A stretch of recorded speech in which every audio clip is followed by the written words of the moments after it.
Qu'est-ce qu'une céréale? Une céréale est une herbe cultivée pour son fruit comestible, mieux connu sous le nom de grain.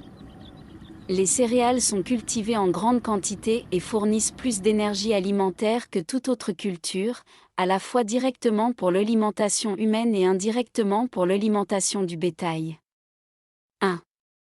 Le blé, l'une des céréales les plus consommées, et ses cousins, le blé dur, l'épeautre, etc., constituent une source importante d'hydrates de carbone. Le blé complet est riche en nutriments, s'il est consommé régulièrement, il peut contribuer à protéger des maladies chroniques, telles que les maladies cardiaques et les accidents vasculaires cérébraux. Certaines formes de cancer et le diabète de type 2, chez une petite partie de la population, le gluten, la majeure partie de la protéine du blé, peut déclencher une affection auto-immune appelée maladie cœliaque, ou conduire à une affection appelée sensibilité au gluten non cœliaque. 2. L'orge perlée est la variété la plus courante.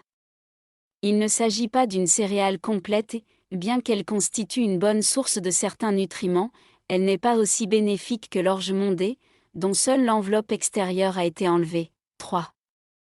Le maïs est l'une des céréales les plus consommées dans le monde.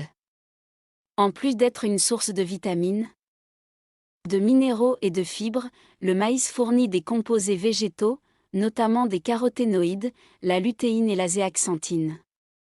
Une alimentation riche en ces composés peut réduire les risques de maladies cardiaques, de cancer et d'obésité, et protéger contre la perte de vision. 4.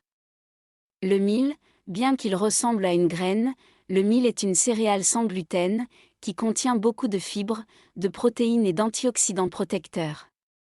Avec un faible indice glycémique et riche en glucides non digestibles, le mil peut contribuer à stabiliser le taux de sucre dans le sang. À la prochaine pour une nouvelle vidéo.